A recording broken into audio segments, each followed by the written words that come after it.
आप जब घुसपैठियों का मुद्दा उठाते हैं सुधांशु जी, आगे ममता बनर्जी के दावे पर भी आपसे बात करनी है, लेकिन जिक्र अगर घुसपैठियों का हो रहा है तो जब जब बीजेपी घुसपैठिए शब्द का इस्तेमाल करती है तब तब ये बीजेपी से पलटकर पूछा जाता है कि साहब अगर इतने ही सीरियस आप हैं तो आप क्यों नहीं बताते हैं कि कितने घुसपैठियों को अभी तक आपने वाकई में अपना काम करके, कार्रवाई करके इस देश से बाहर निकाला है? क्या ये सिर्फ चुनावी मुद्दा है बीजेपी के लिए?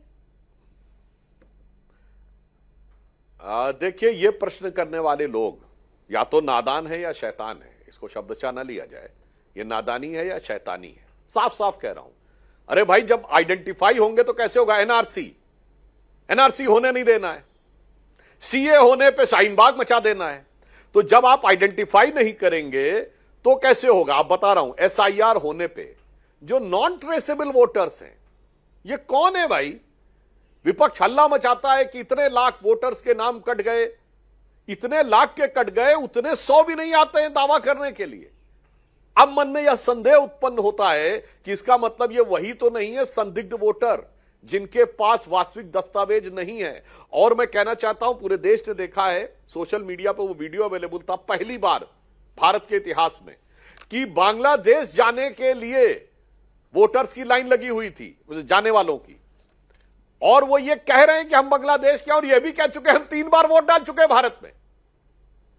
मतलब वो लोग खुद कह रहे हैं कि हमें बांग्लादेश जाने दिया जाए, हम वापस जाना चाहते हैं, क्योंकि उन्हें डर लग रहा था कि जांच होगी तो वो पकड़े जाएंगे। और उसके साथ कुछ लोगों ने यह स्वीकार कर लिया कि वो कम से कम 3 बार भारत में वोट डाल चुके हैं। और मैं यह भी कह सकता हूं कि अब पता नहीं, आईपैक के ऊपर जब ईडी का कार्रवाई हो रही थी तो ममता जी को कौन सी ऐसी चीज नजर आ रही थी जिसमें वो इतना भयाक्रांत थी कि अपनी पुलिस पे भरोसा नहीं था कि खाली पुलिस भेज के काम। वो स्वयं गई, स्वयं जाने के बाद अपने किसी पर्सनल स्टाफ को, अपने किसी सेक्रेटरी को भेज सकती थी अंदर जाके लाने के लिए, वो भी उनको लगता भरोसा नहीं था, वो खुद गई। और आप सोचिए, कभी भी मुख्यमंत्री कोई फाइलें उठाकर हाथ में नहीं चलता है, कोई ना कोई उनका सहयोगी होता है अथवा कोई दूसरा व्यक्ति होता है जो उसके लिए अधिकृत सरकारी कर्मचारी होता है, वो लेके चलता है। हाथ में फाइल यूं एकदम सीने से लगाए हुए चल रही थी, तो कुछ तो उसमें राज था।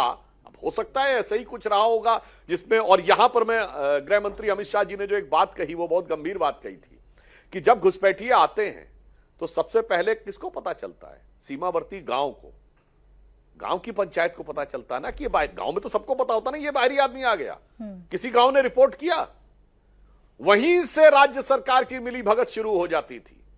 इसीलिए मैं आपसे कहना चाहता हूं, ऑन द लाइटर नोट, प्राचीन काल में जब हिंदू राजा आते थे तो एक उद्घोष होता था। उद्घोष में क्या बोला जाता था? गो ब्राह्मण पालक, धर्म ध्वजा संरक्षक। आज मुझे लगता है जब इंडी गठबंधन के नेता आए तो उद्घोष क्या होना चाहिए?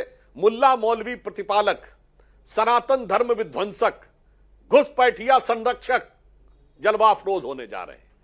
क्योंकि दोनों तरफ है, इरेडिकेशन और सनातन धर्म करना है। और फिर आप एक और बात समझिए, बंगाल की जनता को क्यों ये बात बुरी लगी, मैं एक और उदाहरण आप फैक्ट के साथ बताना चाहता हूं।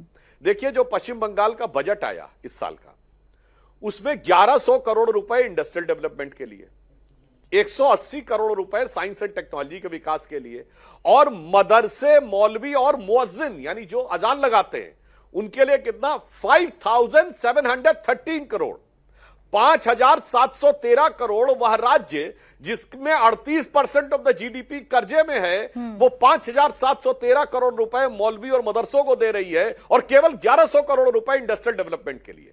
मतलब बहुत साफ हो गया था कि पश्चिम बंगाल की तृणमूल कांग्रेस का विचार मां माटी मानुष से हटकर मौलवी, मुअज्जिन, मदरसा की तरफ चला गया था। दूसरी तरफ पश्चिम बंगाल के लोगों ने क्या देखा? केंद्र सरकार ने 14,500 करोड़ रुपए केवल रेलवे के इलेक्ट्रिफिकेशन के लिए और रेलवे के लिए पश्चिम बंगाल में दिए। सिलीगुड़ी से लेके और खड़गपुर तक का 500 किलोमीटर दोनों मॉडल का कंपैरिजन ममता बनर्जी करती हैं और सुधांशु जी जैसा आप कह रहे हैं एक्सप्रेसवे 2027 तक आ जाए।